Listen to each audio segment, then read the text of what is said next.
Hey up YouTube. So in this video today, question I've been asked before, and it's also something I do worry about myself, is damaging a surface that a customer is asking you to clean. Now, if you are unsure with whatever way you do it, wherever you want to, it's like anything from mowing a lawn to power washing a patio to using a moss brush. If you are unsure or a surface looks like it's already on its last of its life, or it looks like it could damage it, then again, do not push on with the job. Now this picture here, I found these pictures online from the garden maintenance community. I don't want to tag the bloke in it, even though there is pictures, because I think he's had a bit of a mare of a time here. And I think what's happened, I think he's used a brush. I think it was a Westerman's machine, and he's probably had it wound all the way down, so the bristles have got the maximum contact, and as they have been going, they have just, he's held the area too long and it's almost sort of caught in. So we need to understand how this happens first. So moss brushes use steel tines. It is steel. The order of the sort of, relativity of how hard things are. This is going to be harder than the tarmac surface, so it can tend to cut in. Now if tarmac's gone very, very brittle, very crumbly, you could end up removing the top layer of tarmac. But it's like any tool, if you misuse it, any tool in your arsenal could damage anything in somebody's garden. You need to make sure that the surface is fit for cleaning beforehand. I personally think the moss brush is a less destructive manner. There's some surfaces I will use a moss brush on, but I wouldn't power wash, and vice versa. So I think sometimes it depends as well. Is it damage that you're doing, or is it the top layer of dirt what's being left behind? So here you go, a few examples. This mower, that could knacker any lawn. You could put it right on its arse, and that will damage any surface if it wants to, or you let it. Even getting your kit on and off somebody's property or going about it can, in quotes, damage a surface. Helping your mate with DIY can damage your mate if you are an idiot like this person here. There's endless. I saw this gem on Instagram the other day and it just made me chuckle. Like anything, any tool, if without the correct instruction, you can damage any surface. So this is some before pictures of a job I was asked to do, and I think this highlights what I'm getting at a bit later on. So as you can see, very mossy, very dirty actually. It's one of them where before it gets power washed it needs to have a weeds cleared off it. I don't know if this is on the lady's agenda, but this is where the dogs live, so weed killer is definitely out of the question for this lady, and she's happy for the machine to be bought in however many times a year it needs. It's a quick job just to keep on top of it. So with dirt like this on the bricks, you will get a cleaning action. So as them metal tines are spinning, it will clean. It won't scratch, it will clean. You could make it scratch if you really wanted to. If you held it on like this at an angle and you really pushed and you held it on for God knows how long, you could scratch into the bricks. But with normal use, you shouldn't. So the reason for cocking the head over is you are cutting in with the leading edge. So you're not putting as much contact with the tines, but they're on the edge, and that really helps to just blast through all of the muck that's on this patio, and you'll see as we get going along just how effective it is.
So I hope you enjoyed that little video there. That's just basically just getting it all clean and getting it all ready for the customer. Now this is from a previous job I did.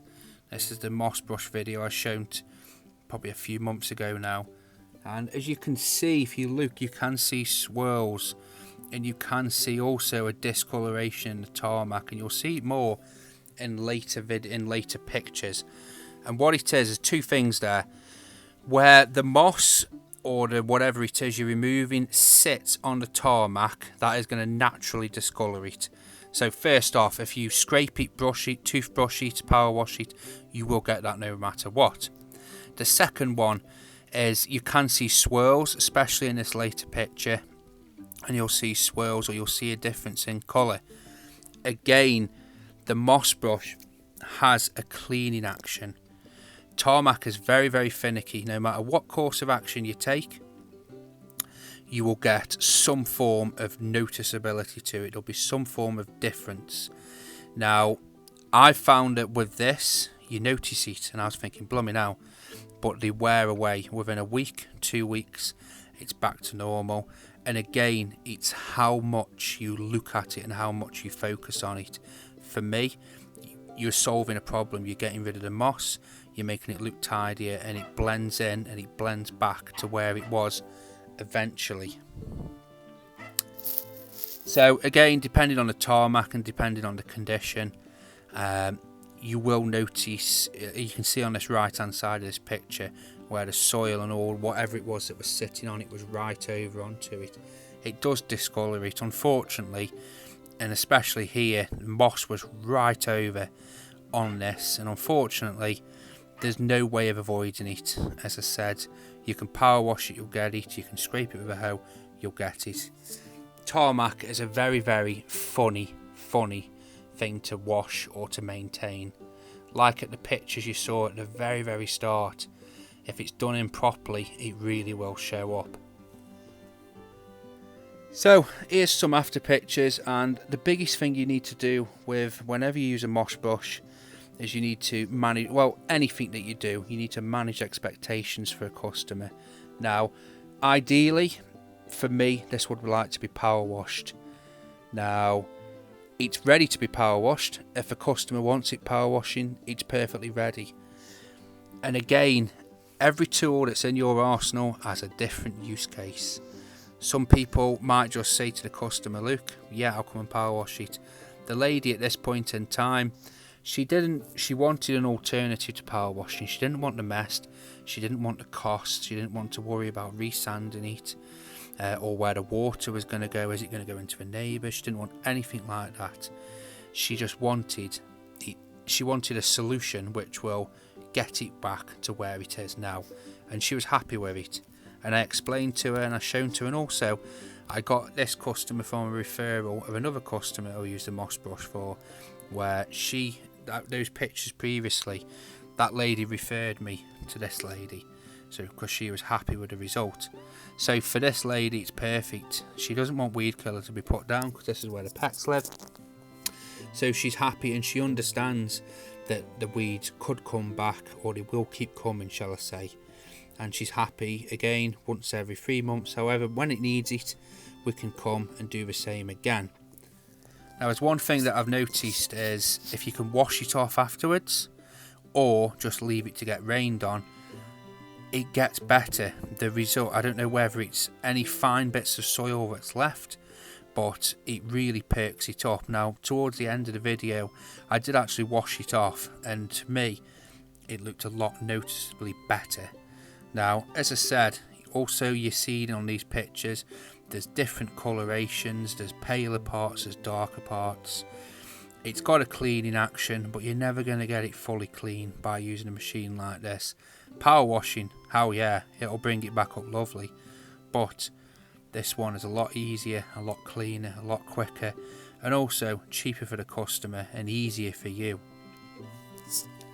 So you can see here where things have sat on it, where dirt's been sitting on it, weeds have been sitting on it. There is going to be a discoloration, there is going to be a difference in colour, a difference in appearance. You'll see at the bottom a lot of soil. That's where I've just blown and tidied it all, blown it all down to the bottom, and I'll get rid of the rest of that. So overall, damage. Any power tool that you own can damage any surface a customer owns. You've just got to have an idea on how to use the machine and also respect it. Now, if that machine is these blocks are super hard wearing. It's not the protective layer on the block, it's not the top layer of the block that's been taken off, it's just the dirt. Now, if it is that you cock the machine over onto an angle, like I showed you at the beginning, and just held it on there for ages, you could scratch it, there's no denying it, but you would never, there's no way in a course of doing it normally that you will get it to like that. Tarmac, on the other hand, if you know it's brittle or you can see it's brittle, tarmac's one of the worst things to maintain in my opinion. If you've got a job where somebody wants it doing and the tarmac removing, then whatever you do, explain to the customer, explain that there is going to be a change in appearance, because once that moss is removed, that tarmac's going to be discoloured underneath, so they're going to be seeing that, and it will go away over time. It will just wash away and it will all blend in eventually. But if that tarmac is damaged or it's coming away on the edges, or there's manhole grids where it's chipped away and it's coming away, if you can get down and peel it up with your fingers, that machine will have no problem ripping that out. And that's when you can start getting in trouble with customers, if you're causing visible damage. But if you explain to the customer at the start that the surface is very damaged, it really needs topping off, and they just say, look, it needs doing, it needs tidying, well, that's on the customer's head.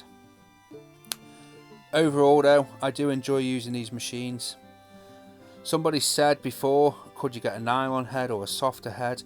I don't know. I don't think Nemos sell one, but another thing you've got to remember, you need those stiff tines to get in and remove the debris.